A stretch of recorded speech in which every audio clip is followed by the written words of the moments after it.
Bom dia, bom dia, bom dia! Estamos de volta através das ondas do canal Educação, câmbio em mais uma aula para o curso técnico em secretariado. O tempo passa rápido, né, minha gente? Não sei se vocês perceberam, muito rápido, né? E são agora 10 horas e 20 minutos, estamos iniciando mais uma transmissão, agora da aula de Educação Tecnológica e Midiática. Vamos juntos até as 12 horas e 20 minutos, ok?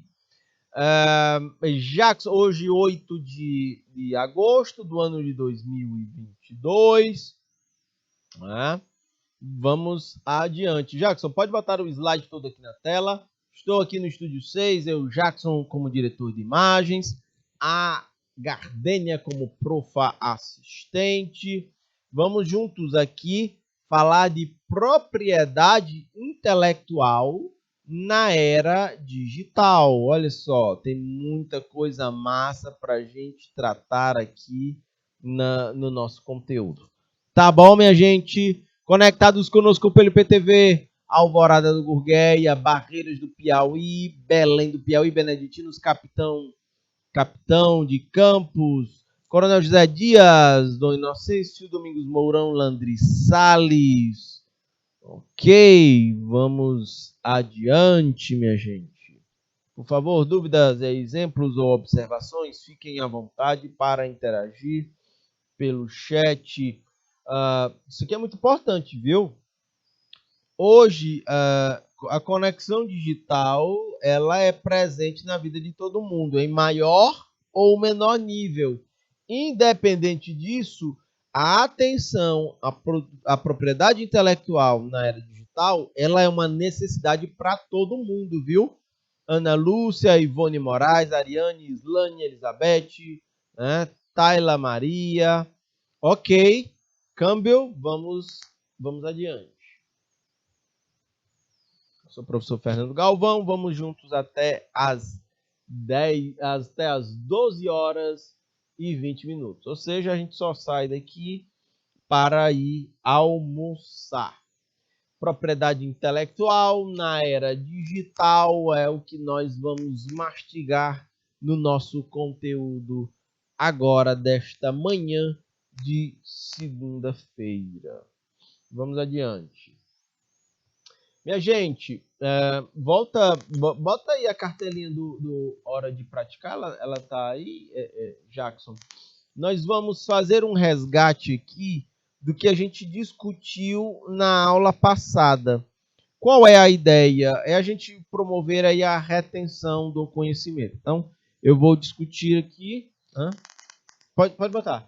A gente vai discutir aqui questões que a gente tratou na aula passada para a gente poder estar resgatando, ajudando a memória aí na retenção do conhecimento e a gente segue no nosso conteúdo, tá bom?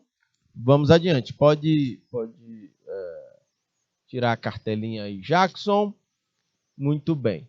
Na aula passada, o nosso conteúdo principal estávamos falando de segurança da informação. Era o nosso conteúdo da aula passada. Okay? Então, resgatando isso que a gente estava discutindo na aula passada. Uma primeira pergunta não é pergunta, primeira questão. Conceitue segurança da informação. Ou seja, o que é que envolve aí a segurança da informação? Vejam só. Como resposta, e aí volto a dizer, a gente está falando de educação tecnológica e midiática. A gente está falando de vários temas aqui conectados à tecnologia e que elas fazem parte do nosso dia a dia, minha gente. Né? Já falei para vocês, os fluxos de informações, eles chegam para a gente em grande velocidade, em grande volume, em grande variedade. A gente não tem tempo para processar tudo. No final das contas, a gente precisa, se não tiver cuidado, a gente boia no meio de tanta informação. Por isso é importante a gente ter critério, por isso é importante a gente ter filtro não é receber qualquer tipo de informação e passar para frente. A gente precisa ter, literalmente, filtrar, excluir 80% que não serve, ficar com apenas 20% que é fundamental, que é estratégico, entendem? E é isso. Essa é uma interação. Isso é exigido de todo mundo, minha gente. Né? Já que a gente está vivendo numa sociedade em que a internet, a conexão, né? Tudo é muito presente na vida das pessoas, nas nossas vidas, nas vidas das empresas, né? Também na vida dos governos. A gente viu aqui que a tecnologia ela impacta e ela promove muitas transformações, né, em todas as dinâmicas da vida. A gente é influenciado pela tecnologia nas nossas relações familiares, com pai, mãe, irmão, avô, avó e parente distante. É influenciado nas nossas relações de amizade. A gente é influenciado nas nossas relações, de repente, amorosa, para quem tem namorado, para quem não tem namorado. Você pode até chavecar a distância, dá para fazer agora, né, Jackson? Você vai namorar à distância, ou namora, ou mesmo estando perto. Mas a tecnologia ela vai afetar, ela vai influenciar nisso, na nossa forma de estudar. Olha nós aqui no canal Educação. Eu estou no estúdio, volta a imagem para mim, Jackson. Eu estou aqui no estúdio com o Jackson, com a Gardênia, e nessa transmissão que nós estamos trabalhando, a gente percorre centenas de quilômetros pelo estado do Piauí, transmitindo esta aula, chegando aos mais diversos polos aí, né? Como Coronel José Dias, Dom Inocêncio, Alvorada do Gurgueia, Barreiras, Belém, Beneditinos, Domingos Mourão, sacam? Então, olha a aplicação da tecnologia e como ela vai moldando aí as nossas formas de interação dentro da sociedade. É o celular que vocês têm aí, né? De repente, e os aplicativos que tem nesse celular. Banco antes, a pessoa já, com caixa eletrônico, ela já resolvia muita coisa sem necessariamente precisar de um atendimento presencial. Hoje, até com aplicativos de banco pelo celular à distância, você resolve e encaminha as coisas. Na área de secretariado, a tecnologia impacta muito fortemente no dia a dia de quem trabalha nas empresas na área de secretariado, entendem? Então, são todos esses elementos importantes, por isso que é importante essa disciplina de educação tecnológica e midiática, por isso que ela é muito estratégica para o secretariado.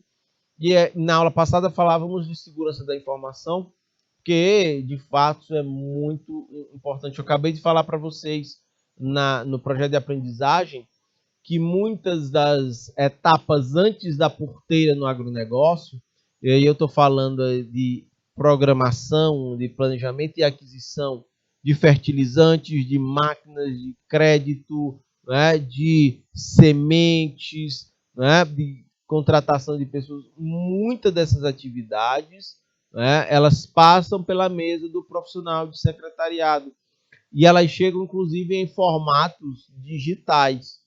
Às vezes é uma planilha de Excel, é uma apresentação de PowerPoint, é uma tabela, um gráfico, chegam para vocês e que vocês precisam reencaminhar. Então, vejam, vocês precisam estar muito conectados e muito antenados com tudo que acontece nos dias de hoje. Tá bom, minha gente, beleza?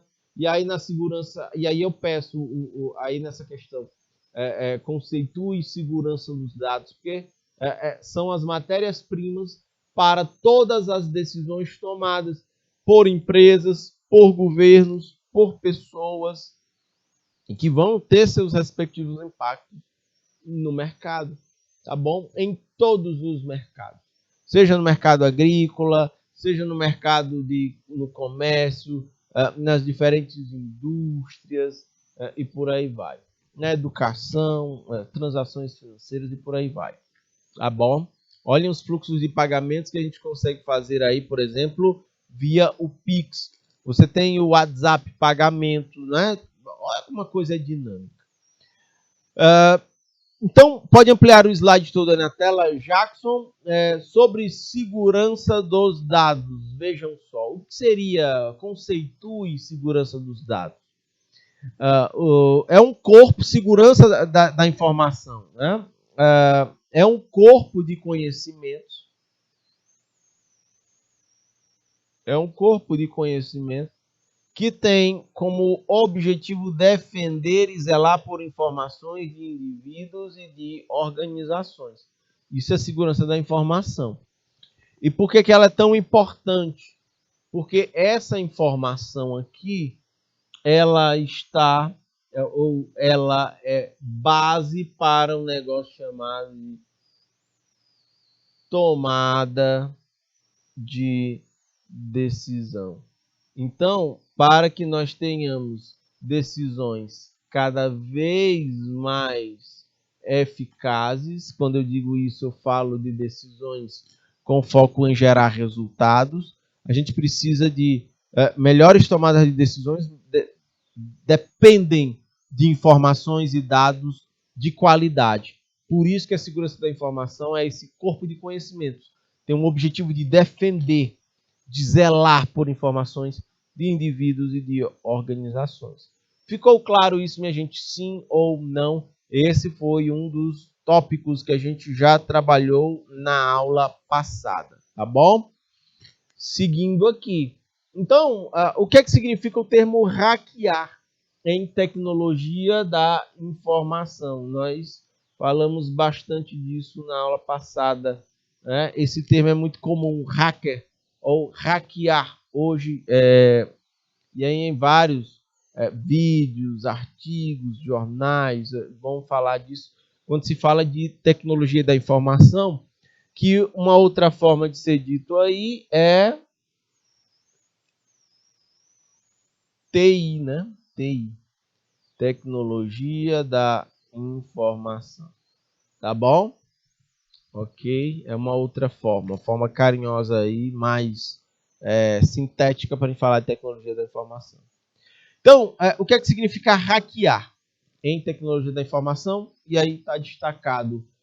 Significa manipular, significa modificar a alma de um programa ou de uma rede de computadores.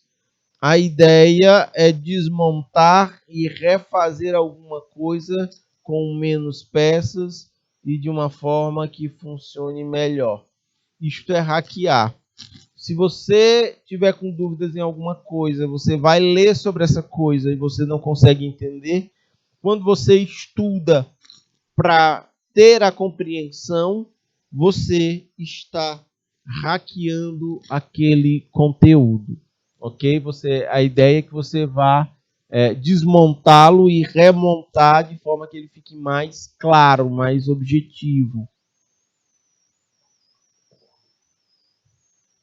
Vocês querem que eu dê um exemplo de hackear? Volta aqui para mim, Jackson. Vejam só. Bora imaginar que eu quero explicar para vocês que se você andar mal acompanhado, você pode ter graves problemas na sua vida. Saca? Olhe, você tome atenção com quem você anda, porque isso pode lhe causar grandes problemas. Aí quando eu falo isso, pode ser que não fique tão claro assim para você. Fernando tá viajando na maionese. Mas eu posso tentar encontrar uma outra forma de explicar essa mesma coisa. É como se eu estivesse hackeando. Eu estou pegando esse princípio de que se você não andar bem acompanhado, você pode ter problemas. Eu vou desmontar isso e remontar de uma outra forma para que você entenda. Então vamos lá, deixa eu fazer isso. Abre aspas. A desgraça do pau verde é o pau seco encostado. Vem o fogo, queima o seco e vai deixar o verde sapecado. Essa frase eu aprendi com um amigo meu lá da Piracuruca. Então veja, eu estou de uma outra forma, de uma forma, eu estou fazendo uma analogia, eu estou explicando de uma forma mais engraçada, né? Mas que faz todo sentido. Minha gente, a desgraça do pau verde é o pau seco encostado. Vem o fogo, queima o seco e deixa o verde sapecado. É meio que um repente que eu estou usando para explicar a mesma coisa. Quando eu digo isso, fica mais fácil o entendimento, inclusive de forma mais engraçada. Ficou claro isso? Sim ou não? Por favor, me digam aí pelo chat. Essa é a ideia por trás do hackear. Você pega uma estrutura já montada, você desmonta ela e remonta de forma a deixá-la mais prática, mais fácil de entender, ok? Ou colaborativa. Essa é a pegada. Também tem outros tipos de frases que dizem assim: ó, passarinho, Jackson, passarinho que voa com morcego dorme de cabeça para baixo. Não é? Então, são formas diferentes e até mais lúdicas para explicar esse princípio de que a gente precisa ter cuidado quando com quem a gente anda, ok? Bom dia, bom dia. Pode ampliar o slide todo aí na tela, Jackson. Muito bem, tem gente aqui participando pelo YouTube. Béria Pinheiro. Bom dia, bom dia, bom dia. Câmbio. Então vamos adiante. Ficou claro, minha gente, sim ou não? Então, um hacker ele vai entrar num programa de computador, né? Ele vai manipular esse programa, ok? De repente vai invadir uma rede de computadores, sacam? A ideia é fazer com que funcione melhor. Isso o hacker. Porque a gente viu também na aula passada que existe a figura do cracker. O cracker, ele é literalmente criminoso digital. Porque ele vai invadir o sistema e a ideia do cracker é se beneficiar, né? Gerando prejuízos. Ele vai gerar prejuízos para quem o invadiu. O hacker também gera, mas no sentido de privacidade. O cracker, aí ele vai fazer suborno, ele vai gerar fraude, ele vai sacar indevidamente grana da conta do outro. Ele é literalmente um criminoso digital, tá bom? Ele vai modificar isso para o mal. A ideia de um hacker é modificar para o bem. Tá? Esse é o princípio. Esses foram alguns tópicos que a gente discutiu na aula passada. Vamos adiante. Uma invasão em um sistema de computadores envolve que elementos? Que elementos fazem parte de uma invasão de computador que compromete a segurança da informação e dos dados? A gente vai destacar aqui, eu vou marcar de amarelão, é um método que, deixa eu botar aqui o método, mas deixa eu marcar com marca-texto amarelo. O método é um elemento de uma invasão, que compromete a segurança da informação. A intenção de invadir, não basta eu ter o método, eu saber invadir. É a intenção de invadir. Eu quero invadir para quê? Qual é o propósito? E também a invasão em si. Ok? Esses são os elementos que estão envolvidos. O método é a forma de fazer. A intenção é o comportamento, aí está induzindo a um ato criminoso, e a invasão em si é o crime. Janete Vale, bom dia, bom dia. Professor, pedi para o José Paz, lá de Beneditinos, entrar em contato com a família. Né? Uma pessoa infartou. Tem alguém que está com problema de saúde, né, lá em Beneditinos, e aí a Janete está dando um recado aqui pelo chat do YouTube. Por favor, professor, pedir para o José Paz entrar em contato com a família. Faça isso porque tem uma questão de saúde aí, José Paz, em Beneditinos, tá bom? Deus abençoe a todo mundo por aí. Que tudo aconteça da melhor forma possível. Beleza? Então, minha gente, vejam, nós temos esses 3 elementos aqui, eles fazem parte de uma invasão num sistema de computadores. Em qualquer invasão de sistema de computador, vai ter uma técnica, um método usado aí para fazer. A pessoa vai estar com uma intenção de invadir e a invasão é o crime em si, tá bom? E aqui eu tenho vários exemplos de crimes digitais. A gente falou sobre isso na aula passada também, nessa quarta questão. Como, por exemplo, a violação da privacidade, né? Pode ser de empresas, podem ser de pessoas, de repente pode ser de governos, né?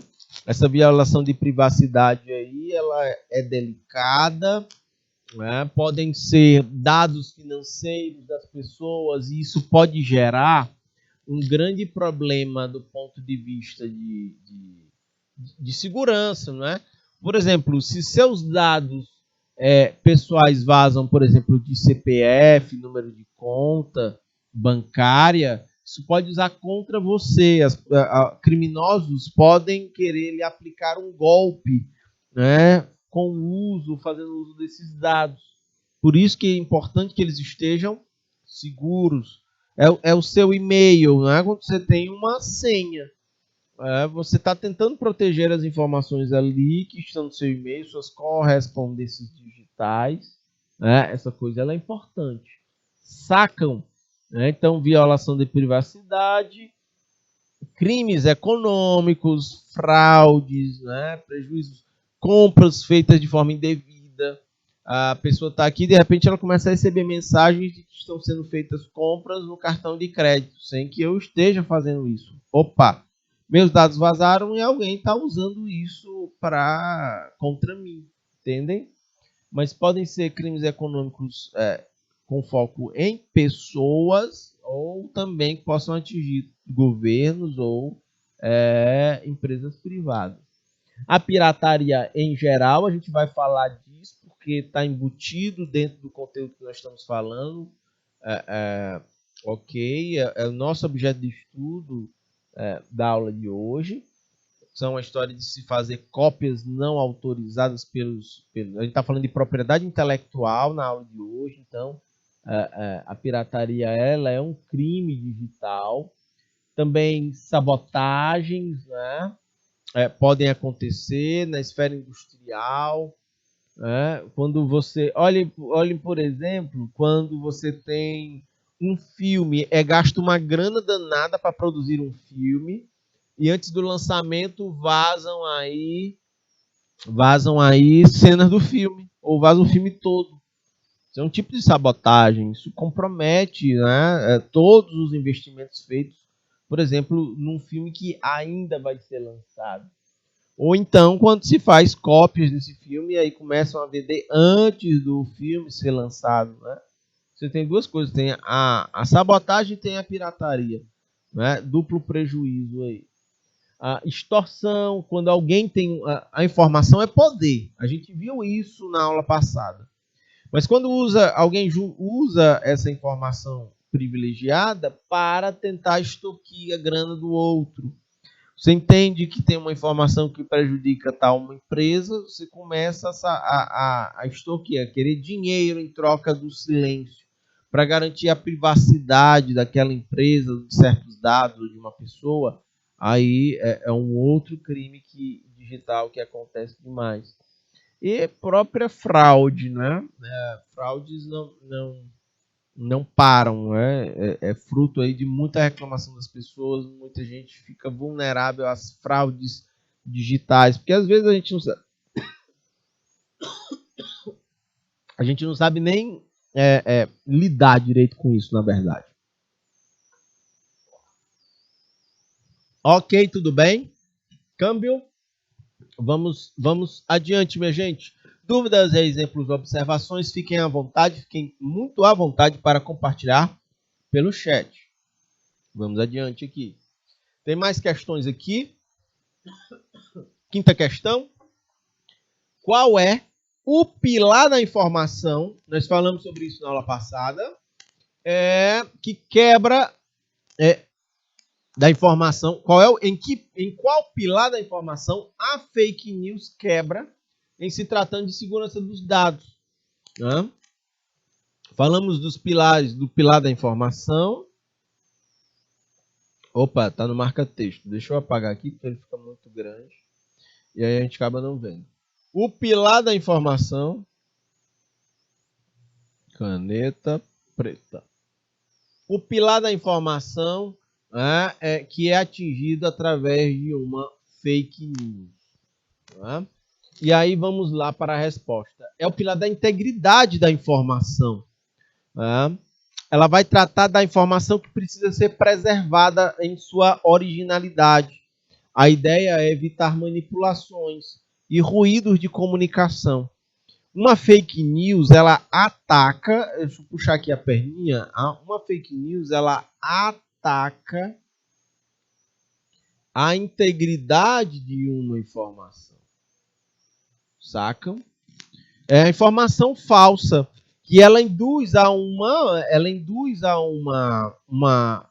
você vai formar a sua opinião sobre uma determinada questão com base em informações falsas, e elas vão te induzir ao erro.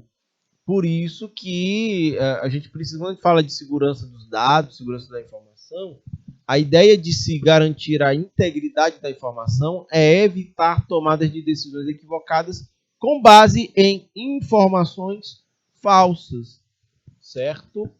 Então, essa é uma questão muito importante, garantir a originalidade da informação. Isso passa por fontes, a gente precisa ter fontes de qualidade, né? Fontes tratadas íntegras, né? Porque isso vai reduzir os riscos de problemas, de manipulações ou ruídos de comunicação. Tá bom? Quarta questão. Aliás, eu dei uma invertida doida aí, viu, Jacques? Eu botei a quinta questão primeiro e depois a quarta, viu? Deixa eu corrigir aqui. Isso aqui tá comprometido a integridade da informação, viu? Eu estou invertendo aqui a quarta e a quinta posições aqui. Então, deixa eu corrigir. E aqui é a quinta questão. Viu? Olha a integridade comprometida. Jacileide Pinheiro, bom dia, bom dia. Seja bem-vinda para mais esta transmissão, Jacileide. Na quinta questão quando ocorre a perda de confidencialidade, também, né? 5, 6. Eu ainda não corrigi o negócio todo, viu? Aqui, eu só errei aqui na última, né? Marca texto. Aqui. A quarta questão, na verdade, é a sexta. Beleza. Ok, Jackson. Então vejam só, sexta questão. Quando ocorre a perda de confidencialidade, minha gente, todos nós estamos sujeitos a esse tipo de coisa. Olhem só. Seria quando há uma quebra de sigilo de uma determinada informação. Bora imaginar que tu tenha um e-mail. E aí o teu e-mail ele vai ser comprometido. As pessoas estão sabendo qual é a senha do seu e-mail. Qualquer pessoa pode acessar o seu e-mail. Aí foi quebrado o sigilo, a confidencialidade dos seus dados, permitindo que suas informações estejam expostas, né? Estejam acessíveis para quem, a princípio, não deveria ter esse acesso. Sacam? Isso é perda de confidencialidade. Então, a gente tem que ter muito cuidado com isso. Futuramente, vocês tendo contas bancárias, tenham cuidado com isso. Senha de celular, senha de e-mail, né, ou qualquer outro tipo de acesso que seja muito importante para você, informações que só dizem respeito a você, não dizem respeito a mais ninguém. Então, é preciso garantir essa segurança desses dados através da confidencialidade. Se perder a confidencialidade é porque mais de alguém, mais outras pessoas, para além de você, estão conseguindo acessar informações que só dizem respeito a você. Tá bom? Beleza. Esses foram muitos dos assuntos muito interessantes que nós tratamos na aula passada, em se tratando de segurança da informação e dos dados.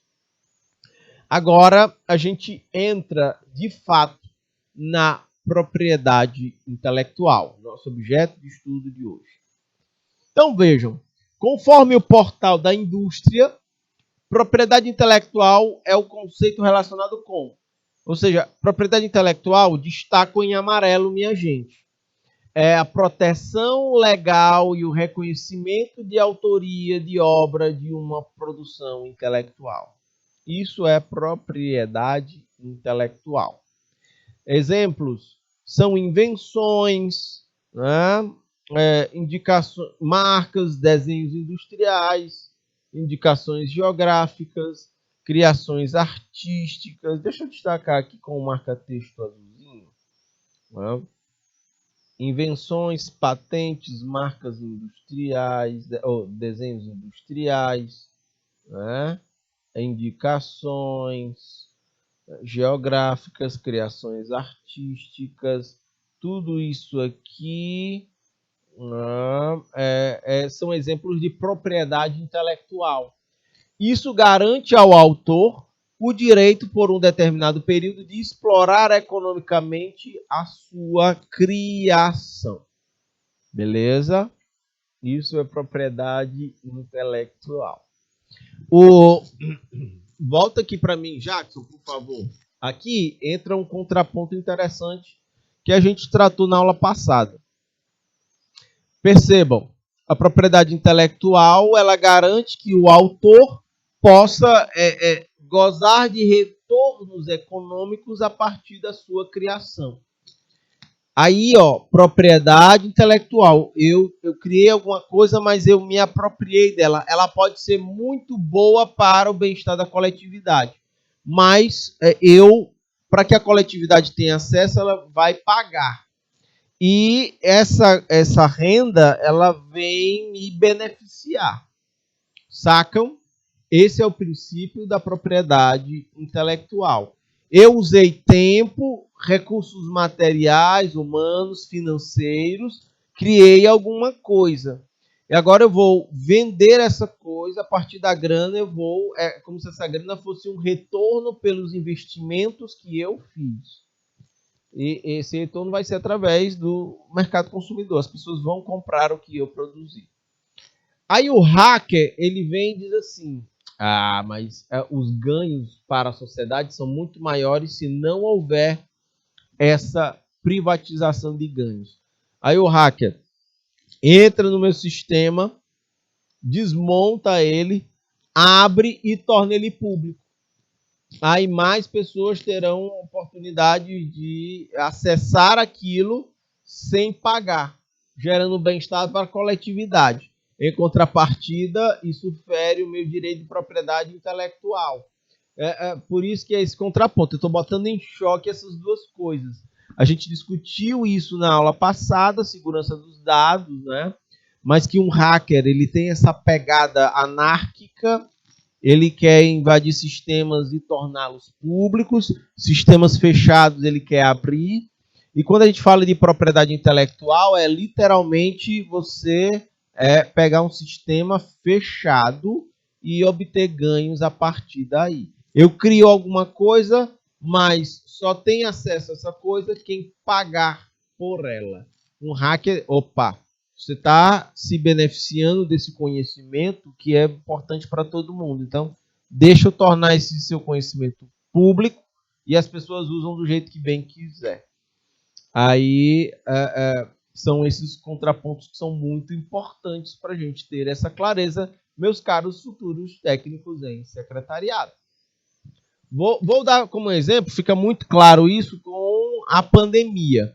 Na pandemia, Covid, né, um vírus altamente transmissível e que ele compromete a saúde de um percentual muito importante da sociedade. Veja, muito mais gente se contaminou e muito mais gente se curou, né, sozinha por conta do próprio organismo.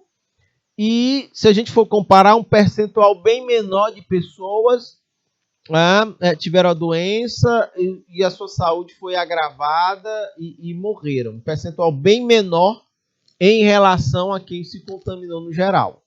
Agora, a transmissibilidade do vírus era tão grande que mesmo esse pequeno percentual de pessoas que tiveram o estado de saúde agravado e que morreram, ainda assim, era muita gente. Por exemplo, no Brasil estamos a quase 700 mil pessoas que morreram de Covid. É muita gente. O que eu estou dizendo é que o número de pessoas infectadas foi muito maior.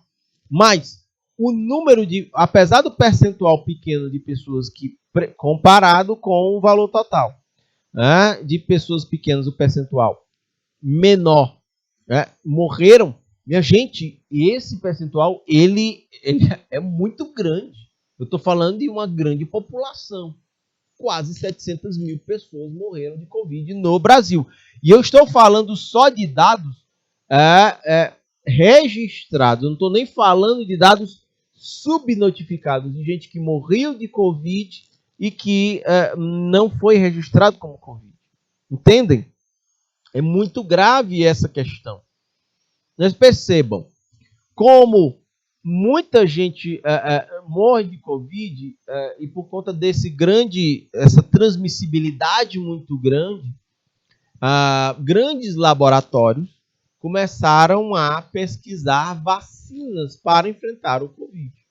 E em tempo recorde conseguiram. Né? O desenvolvimento de vacinas geralmente demorava mais tempo, 3, 4 anos. Né? Agora no Covid foi 1 ano. Mas isso é muito por conta dos avanços tecnológicos. Tem que ser levado em conta isso. O mapeamento genético do vírus já foi feito muito rápido. E isso ajudou muito na velocidade de desenvolvimento das vacinas. Detalhe, os laboratórios, eles produziram as vacinas e patentearam essas vacinas. Fizeram uso do direito de propriedade intelectual. Eles gastaram recursos financeiros, humanos, materiais, tempo, desenvolveram vacinas. São métodos diferentes, sacam? Dessas vacinas, de acordo com a marca. Mas essas vacinas tiveram que ser compradas pelos diversos países para os programas de imunização das suas populações. Entendem? Então, vejam, os laboratórios, eles acabam, é uma fonte de renda para esses laboratórios a partir da venda das vacinas. A ideia por trás da propriedade intelectual é preciso remunerar quem desenvolveu a vacina, para que a pessoa para que aquele grupo econômico, aquele grande laboratório, seja estimulado a continuar desenvolvendo novas vacinas e, em contrapartida, oferecendo para o mercado, né, para as pessoas que estejam precisando. O que é que um hacker faria aí? Um hacker invadiria esse sistema, descobriria a fórmula das vacinas e iria publicizar a fórmula dessas vacinas para que qualquer laboratório possa copiar essa vacina e possa distribuir, né, gratuitamente, produzir e distribuir gratuitamente as vacinas para as pessoas. Esse é o contraponto que se faz entre propriedade intelectual e o modo de pensar do hacker.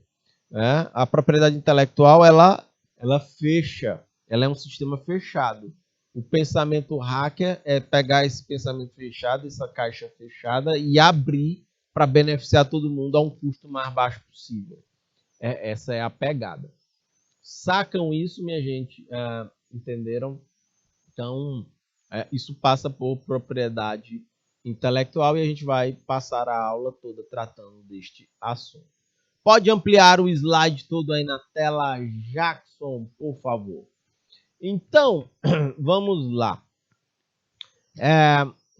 Isso garante ao autor o direito, por um determinado período, de estar explorando economicamente por sua própria criação. Desenhos industriais, indicações geográficas, criações artísticas, né, e por aí vai. Vamos adiante. A Organização Mundial de Propriedade Intelectual, a OMPI, ela divide o conceito de propriedade intelectual em duas categorias. Destaco aí, por exemplo, a propriedade industrial, que tem o seu foco de interesse voltado para a atividade empresarial. Né? São empresas que vão investir recursos financeiros, materiais e humanos para desenvolver soluções. Aqui entra as patentes, são marcas, desenhos, indicações geográficas, direitos autorais, abrangem aí de autoria obras intelectuais, literárias e artísticas. Ok? Todos esses pontos aqui, eles merecem destaque.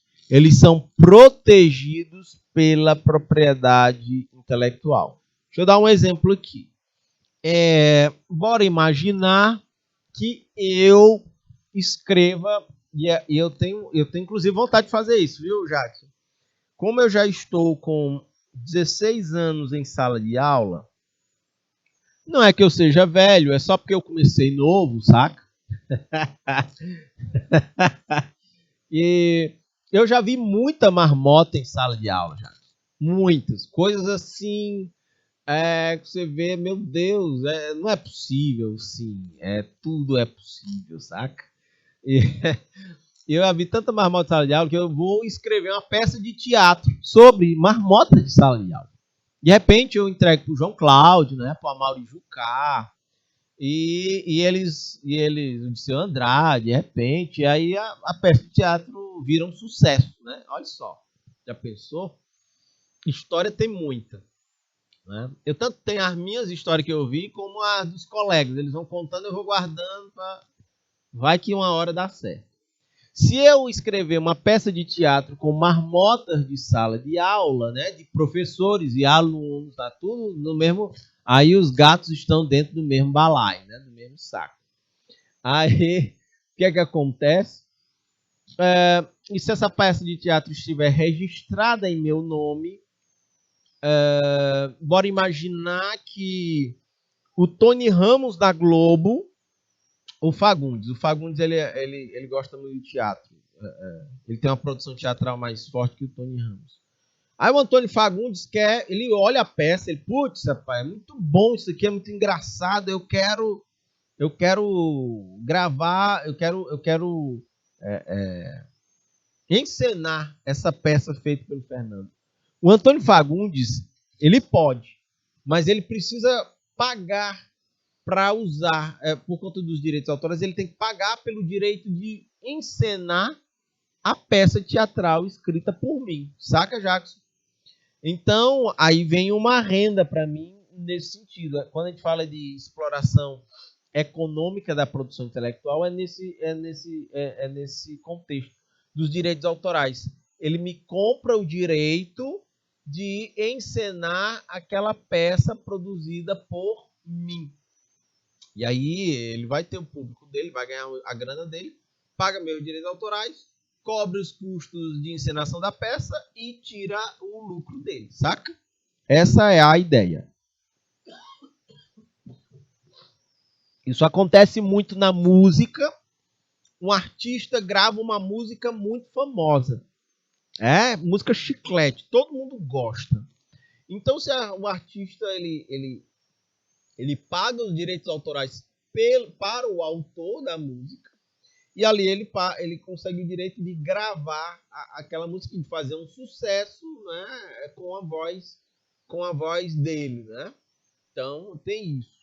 Aquele cara do forró, Jackson, meu Deus, ele tem muita letra de música, o Dorival Dantas. Ele escreve muita música. Então, muita banda de muito forró faz sucesso nas vozes de outros. O Avião de Forró grava muita música do Dorival Dantas. Então, eles pagam uma parte grande da renda do fluxo de caixa do Dorival Dantas. São as músicas que ele compõe. E como fazem sucesso, as bandas pagam para gravar. Está dentro da propriedade intelectual aí dos direitos autorais. É assim com livros, funciona também da mesma forma. Beleza, minha gente? Se você começar a encenar uma peça de teatro sem pagar os direitos autorais, se você grava uma música sem os direitos autorais, isso dá confusão. É processo, vai comer dinheiro aí nesse contexto, tá bom? Pode acontecer isso. Volta aqui para mim, Jackson. Tem um artista da MPB brasileira que eu gosto muito, para mim é o fera, para mim é o máximo. Depois dele vem os outros. É o Zé Ramalho. O Zé Ramalho já foi acusado, inclusive, de plágio. Porque tem uma música do Zé Ramalho que ele escreveu e o nome é Força Verde. E a letra da música, ele não fala diretamente, mas ela remete ao Hulk, né? O Força Verde, né? Ele vai cantar lá e é como se remetesse ao Hulk da Marvel. O herói lá, o Bruce, que se zanga e toda vez que se zanga, ele vira o Monstro Verde. É da minha infância esse personagem, mas vocês facilmente o conhecem porque mais atualmente tem uma série de filmes aí da Marvel, né? Os Vingadores aí, o Hulk tá lá no meio, então é de conhecimento de vocês. Eu conheci o Hulk pelos quadrinhos. Aí quando você vê o Hulk no filme, putz, é muito massa. Então, o Zé Ramalho foi acusado de plágio por conta dessa música. É como se ele estivesse querendo fazer sucesso na música, pegando carona lá no personagem do Stan Lee da Marvel. Rolou um processo, mas ele não vingou. Ele também foi acusado de um outro tipo de plágio numa outra música, em que ele vai falar, né? Mulher nova, bonita e carinhosa, faz o homem gemer sem sentir dor. Ele, nessa música, ele também cita trechos de uma obra da Ilíada de Homero. É uma obra da Grécia Antiga, em que ela fala da batalha da Guerra de Troia, entre os gregos e os troianos. Então, o Zé Ramalho cita lá Ulisses, que é um personagem, ele cita Paris, né, que foi quem roubou a Helena de Menelau, lá da Esparta, e que gerou a guerra ali de Troia. Ele fala de Heitor, né, o príncipe de Troia. Então, quando na música ele fala de todos esses elementos, o Zé Ramalho também foi acusado de plágio, porque ele escreveu uma letra de música, né, citando esses personagens, e é como se ele estivesse ferindo os direitos autorais. Houveram essas duas acusações dele nesse sentido. Né? Mas são músicas fabulosas. Força Verde, essa outra música também, Mulher Nova, Bonita e Carinhosa, são lindas e maravilhosas, e ele faz essas referências aí. Sacam? Mas ele não pegou a história e escreveu a música em cima da história. Ele não pegou uma história já feita e musicou. Não foi assim. Ele tem todo o talento de composição do Zé Ramalho nas duas músicas. É muito massa. Ele juntar as coisas para dar um sentido, coisas diferentes para dar um sentido nas duas músicas. Então entra nesse ponto. É o cuidado que a gente tem que ter nesse sentido. No trabalho de pesquisa científica, É quando você se baseia em autores que já escreveram sobre o assunto, mas é importante você citar as fontes, né, e não se apropriar dali como se fosse um pensamento seu, né, porque não é seu, foi alguém que fez uma reflexão, alguém que estudou, que se esforçou e que merece ser citado naquele projeto de pesquisa escolar, seja num projeto de mestrado, de doutorado ou qualquer outra coisa parecida. Tá bom? Aí entra nesse contexto. Tem uma coisa massa também interessante. Vocês, Jackson, tu pode abrir aí no navegador e compartilhar na tela com a galera? Por que eu faço isso? É porque muitas das referências que eu vou dar aqui pode não ser do tempo de vocês. Aí fica mais fácil a gente compartilhar aqui na tela. Eu vou falar de dois personagens interessantes. Michael Jackson e Paul McCartney. Né? Dois grandes artistas da cultura pop. Né? Sou fã dos dois. Michael Jackson tanto compunha, como dançava, e como cantava e também interpretava. O bicho era uma fera. Né?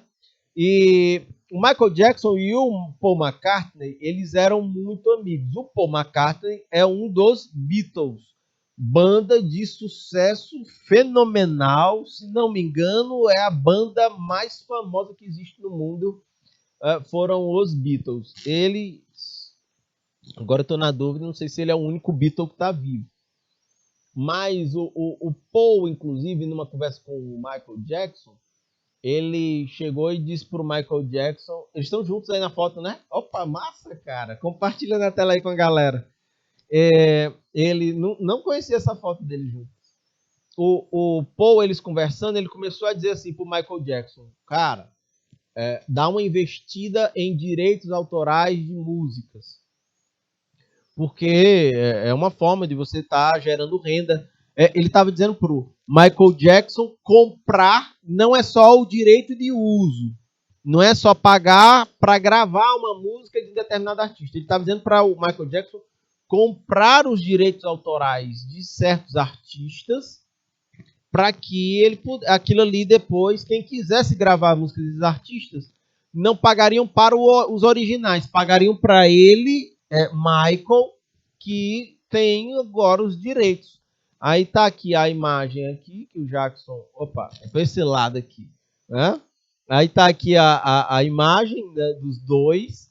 E o Paul McCartney deu essa ideia. Aí o Michael Jackson comprou os direitos autorais das músicas dos Beatles, da banda do Paul McCartney. O Paul se chateou, viu, Jackson? Se chateou, ele deu uma informação e o Michael Jackson comprou dos Beatles. Onde é que eu quero chegar? É que tudo que é faturado em termos de Beatles hoje em dia é de herança dos filhos do Michael Jackson. Bota a imagem toda na tela, Jackson, dos caras aí, das duas feras da música mundial. Né? Tudo que toda banda que vai gravar uma música dos Beatles ou qualquer coisa parecida, né? Eles precisam pagar os direitos autorais. E como é do Michael Jackson, se tornou herança para os filhos do Michael Jackson. Eles faturam muita grana com isso, tá bom? É uma renda passiva. Eles nem trabalham, mas essa grana cai na conta deles. Ok, é muito, muito interessante. Tá aí os dois, aí Michael Jackson de chapéu, o Paul McCartney aí fazendo o punho aí. E sugiro, deem uma olhada no YouTube depois, vejam tudo que foi produzido pelo Michael Jackson, se vocês não conhecem. Deem uma olhada em Beatles, no Paul McCartney, tem muita coisa massa musical aí, viu? Recomendo, é coisa antiga, mas os clássicos nunca morrem, tá bom? Muito massa. Pode voltar a imagem aqui, beleza. Pode continuar com o slide aí na tela, Jackson. No Brasil, a norma que reúne os direitos e obrigações relativos a esse tema de propriedade intelectual, de direitos autorais, é a Lei 9.279, de 1996. Ok, câmbio. Ei, Jackson, tu pode abrir também no navegador, tu copia e cola essa lei, aqui ó, tu copia aqui ó, lei 9.279 de 96, e tu cola no navegador que a gente cai bem em cima do decreto que trata dos direitos autorais. Tu não precisa nem compartilhar agora, não, só deixa aberto, a gente compartilha na volta, porque o tempo tem menos de 2 minutos, a gente só discute essa lei na volta, tá bom? Beleza? Tu nem compartilha agora, pode manter aí o slide na tela, a gente só vai compartilhar essa tela aí na volta do mini intervalo. Beleza? Que aí ele trata de todos esses assuntos. E aí é uma lei, é um decreto. Ela foi criada no Poder Legislativo brasileiro e sancionada. Aí ela se torna lei. E a gente vai discutir isso mais adiante. Só antes do intervalo, quero falar com vocês aqui sobre a propriedade industrial, né? Ela é considerada um dos principais motores da economia globalizada, porque é como eu mencionei para vocês, quando ela garante retornos financeiros para quem usa recursos financeiros, materiais e humanos para gerar produções, ok? Ela assegura que criações e inovações estejam protegidas contra cópias e usos indevidos da concorrência. É um reflexo disso, tentando furar a propriedade industrial, que existe um negócio chamado de espionagem industrial. Ou seja, o concorrente espiona a empresa que tem uma determinada produto, uma solução, uma fórmula, para copiar e tentar ganhar mercado em cima disso. Jackson, estou olhando para o relógio, são 11 horas e 17 minutos. Eu vou para um breve break, minha gente. É coisa rápida. Já já eu volto com muita coisa massa para a gente discutir hoje, tá bom? Já já.